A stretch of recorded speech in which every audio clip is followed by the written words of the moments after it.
students. Today we will talk about anxiety disorders. Anxiety disorder क्या है? Anxiety mean कि हम लोगों की लाइफ में क्या होता है कि सभी लोग क्या है एंग्जाइटी को कभी ना कभी फील करते हैं. हर स्टेज पर हम एंग्जाइटी फील करते हैं. लेकिन जो डिसऑर्डर है एंग्जाइटी डिसऑर्डर और जो जनरल वे में हम एंग्जाइटी फील कर रहे हैं उसमें डिफरेंस है. कई बार क्या होता है कि हम स्टेज पे परफॉर्मेंस करने देने के लिए जा रहे होते हैं या फिर किसी न्यू जॉब के लिए हम इंटरव्यू देने के लिए जा रहे हैं, तो वहाँ पर क्या है एंग्जाइटी होना क्या है नॉर्मल है. बट किसी भी चीज़ का बहुत ज़्यादा बढ़ जाना और जो हमारी जो फिज़िकल फिटनेस है और जो हमारा फिटनेस है उस पर भी अगर इफ़ेक्ट पड़ रहा है, इट मीन्स कि वो एक जो एंग्जाइटी है नॉर्मल एंग्जाइटी वो किसका रूप ले चुकी है आपके एज अ डिसऑर्डर.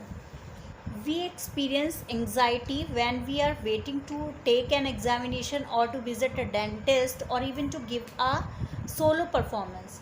हम कब किस टाइम अगर हम जनरल लाइफ में अपनी देखते हैं तो एंग्जाइटी कब फील करते हैं. लाइक हम एग्जामिनेशन के लिए जा रहे हों या विज़िट के लिए जा रहे हों डेंटिस्ट के पास, या फिर क्या है हम किसी स्टेज पर परफॉर्मेंस देने जा रहे हैं solo performance. This is normal. ये क्या है एक नॉर्मल प्रोसेस है, क्योंकि इसमें कुछ भी ऐसा नहीं है कि जो आपको एक एबनॉर्मल पर्सन के रूप में माना जाए. And expected and even motivates us to do a task well. और अगर ये एंग्जाइटी इस लेवल पर होती है जो कि नॉर्मल है, तो वो हमें क्या करती है मोटिवेट भी करती है काम करने के लिए. जो हमारा टास्क है उसको और अच्छी तरीके से करने के लिए हमें क्या करती है मोटिवेट करती है. क्योंकि अगर एंग्जाइटी नहीं है किसी चीज़ को लेकर, हमारे मन में ये डर ही नहीं है कि हम कैसी परफॉर्मेंस देंगे, तो वहाँ पर बंदा वर्क क्यों करेगा?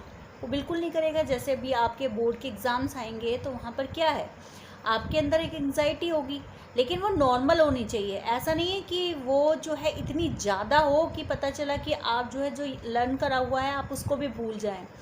तो अगर वो एंग्जाइटी आपकी नॉर्मल लेवल तक है तो वो क्या करेगी आपको मोटिवेट करेगी अच्छे से आपका स्टडी जो शेड्यूल है उसको सेट करने के लिए, आपके स्टडी आवर्स को इंक्रीज़ करने के लिए आपको क्या करेगी मोटिवेट करेगी.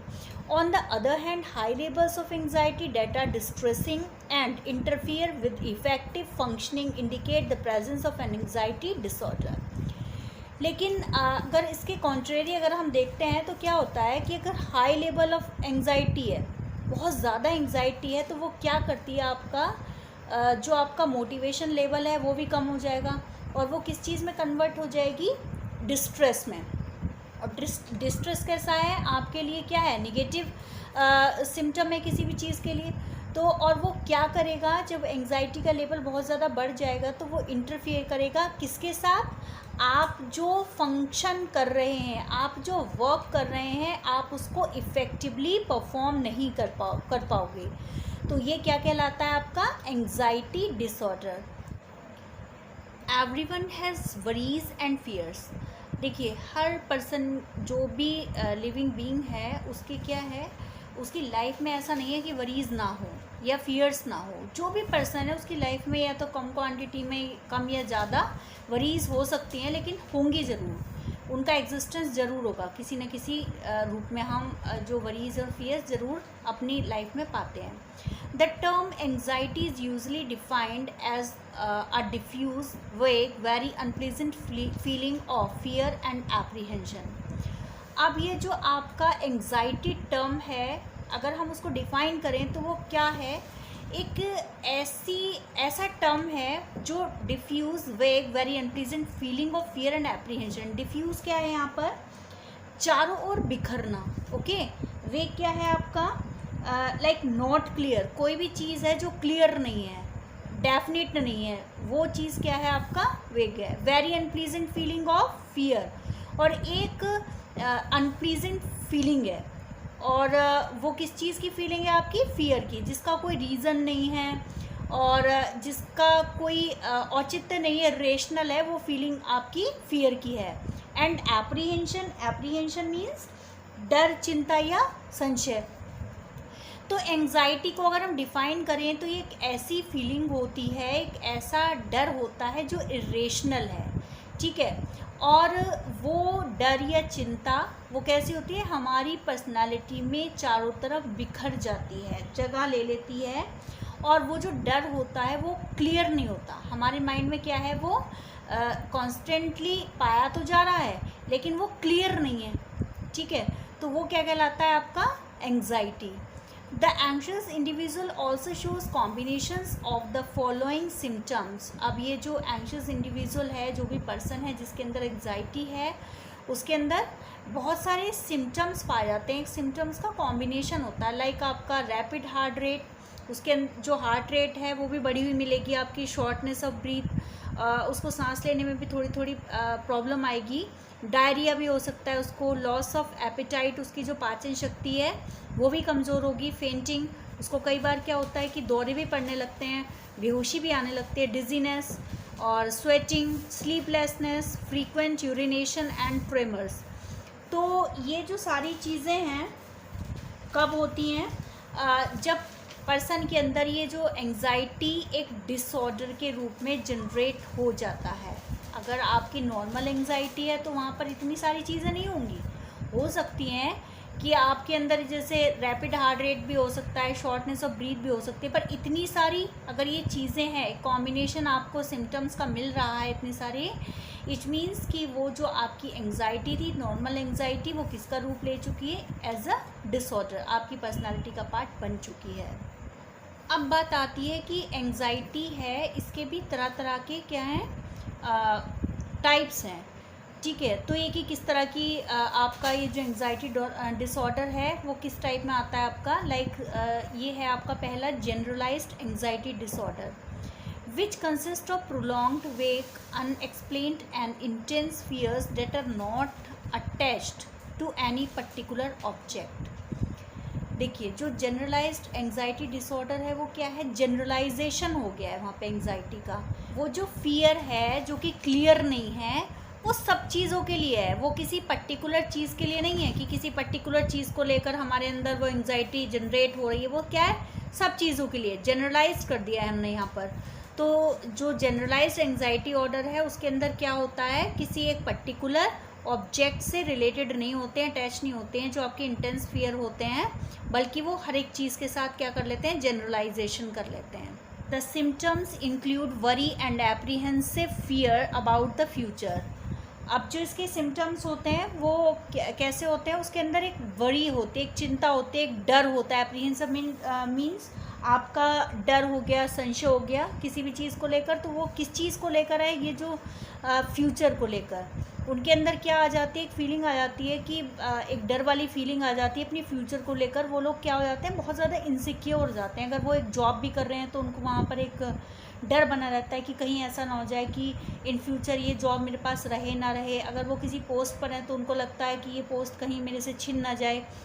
तो वहाँ पर क्या है कि उनके अंदर कॉन्स्टेंटली एक वरी और एप्रीहेंसिव जो फियर है वो हमेशा बना रहता है। किसमें, आपका ये जो जनरलाइज्ड एंग्जाइटी डिसऑर्डर है। Okay, hyper vigilance.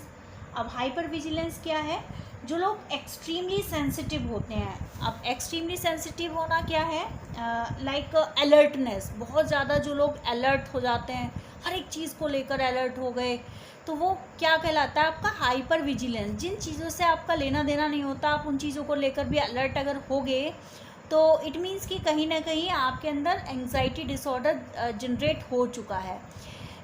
Involves constantly, जो लोग ऐसे होते हैं जिनके अंदर ये आपका जनरलाइज एंग्जाइटी ऑर्डर होता है तो उनके अंदर ये हाइपर विजिलेंस भी दिखाई देता है। स्कैनिंग इन्वायरमेंट फॉर डेंजर्स, और ये हर समय क्या करते रहते हैं, स्कैनिंग करते रहते हैं। किस चीज़ की स्कैनिंग करते रहते हैं, इन्वायरमेंट की, कि हाँ अब इससे डेंजर हो सकता है, इस चीज़ से खतरा हो सकता है। तो हर चीज़ में उनको क्या दिखाई देता है, डेंजर दिखाई देता है। It is marked motor tension as a result of which person is unable to relax, is restless, visibly shaky and tense। तो अब ऐसे लोगों के अंदर क्या होता है, एक मोटर टेंशन पाई जाती है। मोटर टेंशन मीन्स हो गया कि जो हर समय क्रियाशील है, हर समय एक प्रोसेस चल रहा है आपका टेंशन का माइंड के अंदर। और वो किसका उसके साथ क्या होता है कि वो जो पर्सन है जिसको ये एंग्जाइटी फील हो रही है वो रिलैक्स नहीं कर पाता कभी भी, ठीक है, रेस्टलेस फील करेगा। और कई बार क्या होता है, शेकी एंड टेंस भी दिखाई देता है। शेकी क्या है, वीक दिखाई देगा, किसी भी चीज़ के लिए फर्म नहीं होना, वो शेकी होता है। और फिर क्या दिखाई देगा, वो टेंस दिखाई देगा। तो ये सब आपके सिम्टम्स थे। Another type of anxiety disorder is panic disorder. ये एक डेंजर रूप में आ गया आपका जो डिसऑर्डर है, अभी जो हमने पीछे पढ़ा था जनरलाइज्ड एंग्जाइटी डिसऑर्डर, ये थोड़ा हल्के रूप में था। लेकिन जो आपका पैनिक डिसऑर्डर है, ये जब हमारा एंग्जाइटी लेवल हायर लेवल का हो जाता है तब वो आपका पैनिक डिसऑर्डर कहलाता है। जो पैनिक डिसऑर्डर है which consist recurrent anxiety attacks in which the person experiences intense terror. ये जो आपका पैनिक डिसऑर्डर है, इसमें क्या होता है कि जो एंग्जाइटी लेवल है जब हाई हो गया हमारा, तो वो क्या करती है, किस चीज़ पर अटैक करती है, उस पर्सन की जितनी भी आपकी स्किल्स होती हैं उन पर भी वो करती है, अटैक करती है। उसकी सोचने समझने की शक्ति ख़त्म हो जाती है, उसकी जो फिज़िकल स्ट्रेंथ है उस पर भी अटैक करती है। तो इसमें क्या करता है कि इंटेंस टेरर फील करता है, बहुत ही ज़्यादा मात्रा में वो जो फियर होता है उसकी जो क्वांटिटी है इतनी ज़्यादा बढ़ जाती है कि वो एक तरह से उसको उस पर अटैक कर देती है, ठीक है। और उसमें क्या होता है कि जब वो पीक पर पहुंच जाता है, अगर आपका इंटेंस फियर है वो पीक पर पहुंच गया, तो वहाँ पर क्या होता है कि उसको लगता है कि अब वो उससे बाहर नहीं निकल पाएगा, ओके। और ये जो एंजाइटी अटैक हैं जो पढ़ते हैं ऐसे डिसऑर्डर जिन पर्सन्स को होते हैं, तो क्या होता है कि उनमें चिंता की मात्रा बहुत अधिक तो हो ही जाती है।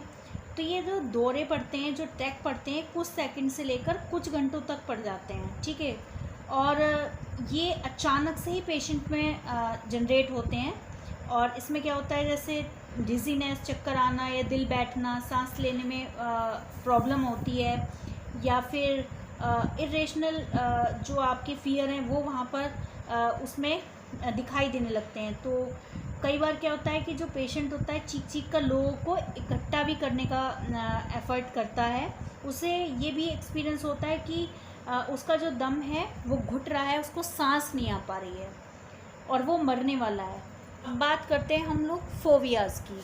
फोबियाज़ क्या होता है, कुछ इरेशनल जो फियर होते हैं वो होते हैं आपके फोबियाज़, जिनके पीछे कोई रीज़न नहीं होता, लेकिन फिर भी हम डरते हैं किसी भी ऑब्जेक्ट से लेकर, किसी भी इवेंट से लेकर, लोगों से लेकर, ये किसी भी टाइप का हो सकता है, ठीक है। इसमें स्पेसिफिक फोबियाज़ होते हैं और आपके सोशल फोबियाज़ होते हैं, एग्रोफोबिया भी होता है। इसके अलग अलग टाइप्स हैं। आपके स्पेसिफिक फोबियाज़ के बारे में बात करते हैं। आपके specific phobias are commonly occurring type of phobias group includes irrational fears, such intense fear of a certain type of animal or being in an enclosed space। कई बार क्या होता है कि हम किसी पर्टिकुलर एनिमल को लेकर हमारे अंदर फियर होता है, जबकि उसके पीछे का कोई रीज़न नहीं होता, लेकिन फिर भी हम उसे देख के डर जाते हैं, बहुत ज़्यादा डर जाते हैं। या फिर किसी बंद जगह पर अगर हमें बंद कर दिया जाए तो वहाँ पर भी क्या होता है कि उस जगह से भी हम बहुत ज़्यादा डरते हैं। Intense capacitating fear and embarrassed when dealing with others characterizes. It means कि कई बार क्या होता है कि वो अपने आप को क्या समझता है कि वो बेकार हो चुका है, किसी भी काम को करने के वो क्या है, उसमें एबिलिटी नहीं है, वो ऐसा समझने लगता है। और कई बार क्या करता है कि जो दूसरों की साथ अपने वो क्या करता है, तुलना करता है, तब वो अपने आप को एम्बेरस फील करता है। तो ये जो स्पेसिफिक फोबियाज़ हैं ये तरह तरह के हो सकते हैं, किसी भी स्पेसिफिक रीज़न पर ये आपके जो स्पेसिफिक फोबियाज़ होते हैं टिके होते हैं। Now we will discuss social anxiety disorder. इसमें आपका एगोरोफोबिया आता है। Is the term used the people develop a fear of entering unfamiliar situations. Many people with agoraphobia are afraid of leaving their homes, so their ability to carry out normal life activities is severely limited.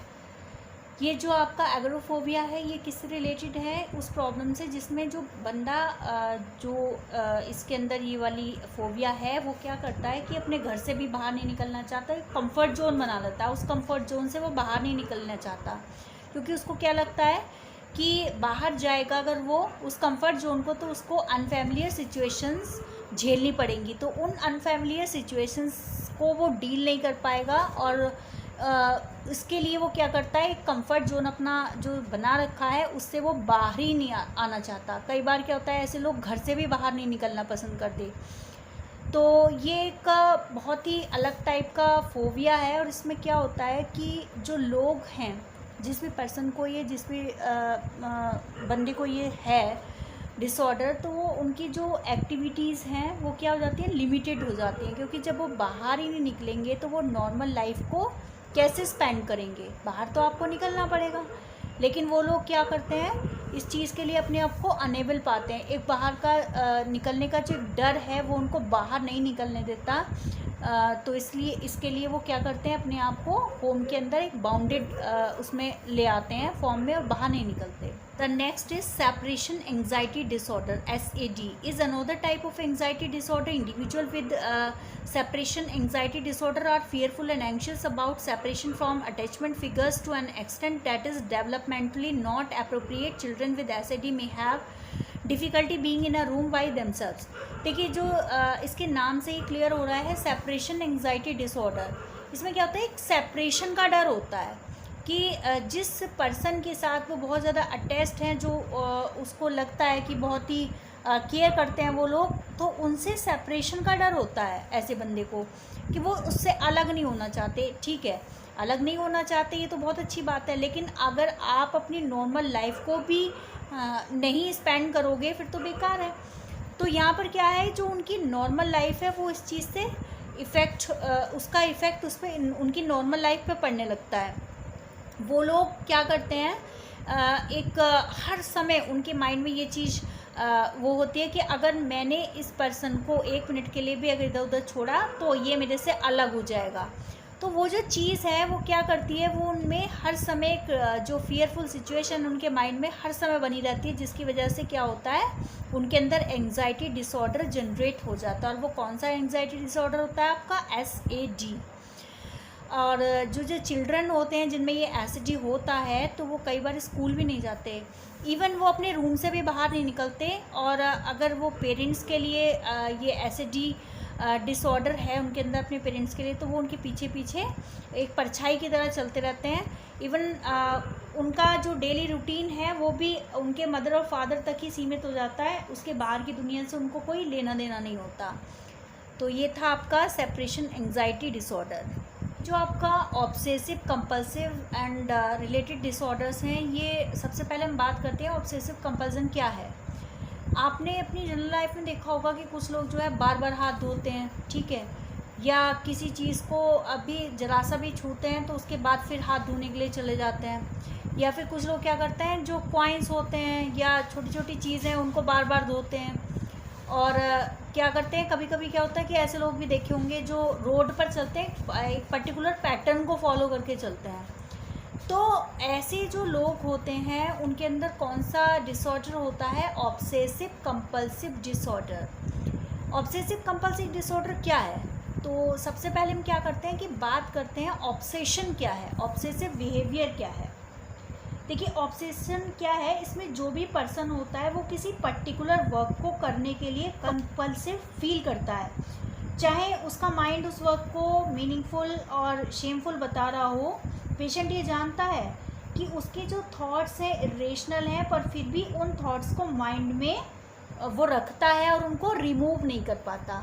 तो ये तो हुआ आपका obsessive behaviour, जिसमें क्या है, irrational thought को वो अपने माइंड से रिमूव नहीं कर पाता। उसी तरह से जो कंपल्सिव बिहेवियर है वो क्या है, compulsive behaviour is the need to perform certain behaviours over and over again. इसमें क्या होता है कि जो माइंड के अंदर इरेशनल व्यूज़ आ रहे हैं, थॉट्स आ रहे हैं, उनको क्या करता है, वो परफॉर्म करता है, उन बिहेवियर को बार बार करता है। ठीक है, many compulsions deal with counting, ordering, checking, touching and washing. ये किसी भी तरह का हो सकता है आपका जो कंपल्सन है, लाइक आपका काउंटिंग हो गया, ऑर्डरिंग हो गया, चेकिंग हो गया, वॉशिंग हो गया, किसी भी तरह का हो सकता है। कोई बार बार हाथ धोने की बीमारी हो सकती है, किसी को बार बार जो है उठकर किसी चीज़ को चेक करने की बीमारी हो सकती है। तो वो किसी भी तरह का आपका कंपल्सिव बिहेवियर हो सकता है। इसमें क्या होता है कि पर्टिकुलर बिहेवियर को जो वो पर्सन होता है जिसको ये डिसऑर्डर है वो बार बार परफॉर्म करता है। अब आपका ये आया ऑब्सेसिव कंपल्सिव बिहेवियर क्या है। इसका मीन है कि व्यक्ति जिस चीज़ पर विचार नहीं करना चाहता, सोचना नहीं चाहता, उसके लिए अपने आप को क्या पाता है, वो बाध्य समझता है, कंपल्सिव समझता है।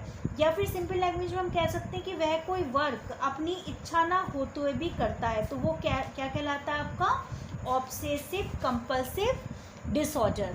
Other disorders in this category include hoarding disorder, trichotillomania और एक्सकोरिएशन। जो आपका ये होर्डिंग डिसऑर्डर, इसमें क्या होता है कि किसी भी चीज़ को जो पर्सन है वो छोड़ नहीं पाता, उसको क्या होती है, किसी चीज़ को कलेक्ट करने की बीमारी होती है। कलेक्शन वो किसी भी चीज़ का हो सकता है, वो उसको छोड़ नहीं पाता। और ये जो ट्राइकोटिलोमेनिया है, जो लोग आपने देखा हो, कुछ लोग क्या होती है कि कॉन्स्टेंटली क्या करते हैं, हेयर पुलिंग करते हैं। जहाँ पर भी उनको अगर थोड़ा सा भी रिलीफ मिलता है, थोड़ा सा भी रेस्टिंग मोमेंट्स होते हैं उनके पास, तो वो क्या करते हैं, अपने हेयर पुल करने लग जाते हैं। तो उन लोगों को क्या होती है, ट्राइकोटिलोमेनिया जो डिसऑर्डर है वो होता है। और एक्सकोरिएशन, इसमें क्या होता है, स्किन पिकिंग करना स्टार्ट कर देता है। तो ये सब क्या है, आपके ऑब्सेसिव कंपल्सिव बिहेवियर के ही डिसऑर्डर हैं। ओके, एक्सकोरिएशन और ये ट्राइकोटिलोमेनिया, ये सब आते हैं ऑब्सेसिव कंपल्जन में, क्योंकि इसमें क्या होता है कि पर्सन उस काम को नहीं भी करना चाहता, उसको लगता भी है कि ये ठीक नहीं है, लेकिन फिर भी वो क्या होता है, कंपल्जन होता है उस चीज़ को करने के लिए, उसके माइंड में कंपल्जन चलता रहता है, उस काम को वो करता ही है।